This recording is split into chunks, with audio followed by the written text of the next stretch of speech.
आज हम एक नॉर्मल हेल्दी पर्सन और एक डायबिटिक पेशेंट में रोज़े की फिजियोलॉजी को समझने की कोशिश करेंगे। अपने मेन टॉपिक पर जाने से पहले हमें इंसुलिन और ग्लूकागोन का पता होना चाहिए। बेसिकली ये दोनों हार्मोन्स पेंक्रियाज से रिलीज होते हैं। इंसुलिन का काम ब्लड में ग्लूकोज को कम करना होता है, जबकि ग्लूकागोन का काम ब्लड में ग्लूकोज को बढ़ाना होता है। तो हम अपने टॉपिक पर वापस आते हैं। जब एक हेल्दी पर्सन खाना खाता है, उसके ब्लड में ग्लूकोज की कंसंट्रेशन बढ़ती है, जिसके नतीजे में इंसुलिन सिक्रीशन स्टिमुलेट होती है। इंसुलिन क्या करती है, जो ब्लड में ग्लूकोज होता है उसको स्टोर कर देती है लिवर और मसल्स में इन ग्लाइकोजन फॉर्म। लेकिन जब एक हेल्दी पर्सन रोज़ा रखता है तो स्टार्ट में तो ये होता है कि ग्लूकोज लेवल हाई होता है, यानी कि सहरी के बाद ग्लूकोज लेवल हाई होता है। लेकिन जैसे जैसे टाइम गुजरता जाता है तो ब्लड में ग्लूकोज की कंसंट्रेशन जो है वो कम होना शुरू हो जाती है, जिसके नतीजे में क्योंकि ग्लूकोज स्टिमुलेट कर रहा होता है इंसुलिन के रिलीज को, तो होता यूं है कि इंसुलिन की जो सिक्रीशन है वो कम होना शुरू हो जाती है। साथ के साथ ग्लूकागोन की secretion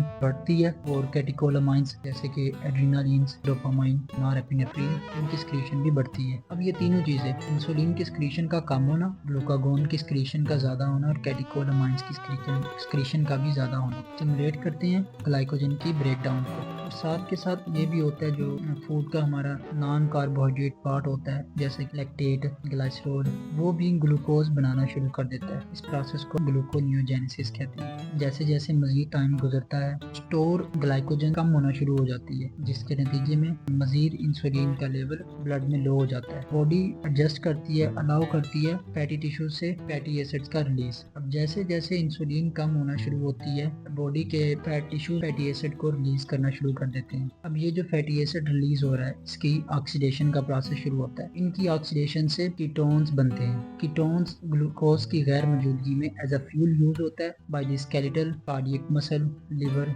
kidney and even by the fat tissues. अब जो बचा कुचा ग्लूकोज होता है which is consumed by brain and red blood cells, क्योंकि ये दूसरे एनर्जी सोर्सेज को एफिशिएंटली यूज नहीं कर सकते। ये सारा जो प्रोसेस बयान किया गया है निहायत ही बैलेंस्ड वे में होता है। Now we will talk about the physiology of fasting in diabetic patients. Diabetes basically दो तरह की होती है, type 1 diabetes and type 2 diabetes. Type 1 diabetes में ये होता है बॉडी का इम्यून सिस्टम ही इंसुलिन प्रोड्यूसिंग जो सेल्स होते हैं उनको डिस्ट्रॉय कर देता है, जिससे इंसुलिन की सिक्रीशन नहीं हो पाती। जबकि टाइप 2 डायबिटीज में ये होता है कि इनफ इंसुलिन प्रोड्यूस नहीं होती कि वो बॉडी की ज़रूरियात को पूरी कर सके, या बॉडी जो होती है वो रेजिस्टेंट हो जाती है टू द इंसुलिन। सो इसलिए टाइप 1 डायबिटीज़ के पेशेंट्स को अपना ग्लूकोज लेवल कंट्रोल में रखने के लिए एक्सटर्नल इंसुलिन की ज़रूरत पड़ती है, जबकि टाइप 2 डायबिटीज़ के पेशेंट ओरल मेडिकेशन का इस्तेमाल करके अपने ग्लूकोज लेवल को कंट्रोल कर सकते हैं। तो जब एक टाइप 1 डायबिटीज़ का पेशेंट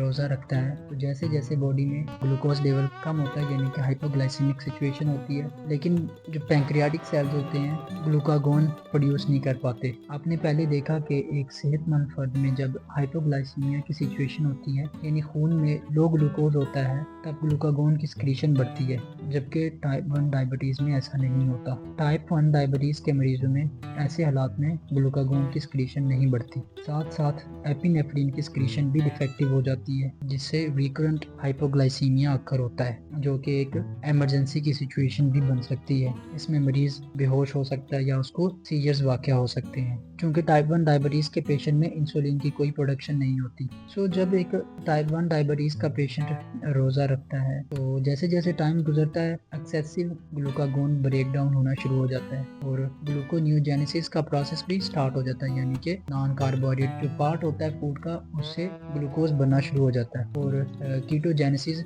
भी स्टार्ट हो जाती है, कीटोन बॉडीज भी बनना शुरू हो जाती है, जिससे एक वेरी सीरियस प्रॉब्लम अक्कर हो सकती है जिसे हम डायबिटिक कीटोएसिडोसिस कहते हैं, जो कि एक लाइफ थ्रेटनिंग सिचुएशन है। अगर हम बात करें टाइप 2 डायबिटीज़ की पेशेंट में, उनमें भी सिमिलर इफेक्ट्स देखे जा सकते हैं, लेकिन कीटोएसिडोसिस के चांसेस जो है वो कम होते हैं और सिवियरिटी ऑफ हाइपोग्लाइसीमिया डिपेंड करती है इंसुलिन की रेजिस्टेंस और डेफिशिएंसी के ऊपर। सो ये थी रोज़े की physiology in a normal healthy person and a diabetic patient. इंशाल्लाह नेक्स्ट वीडियो में हम ऐसी मेडिसिन की बात करेंगे जो कि डायबिटीज़ के पेशेंट यूज़ करते हैं, कि उनको रोज़े के ऐसी मेडिकेशन को रोज़े के दौरान कैसे और कब इस्तेमाल किया जाए। वीडियो अच्छी लगी हो तो अपने दोस्तों में और अपने फैमिली मेम्बर के साथ, या अगर आपकी फैमिली में कोई डायबिटिक पेशेंट है, के साथ लाजमी शेयर करें। Thank you.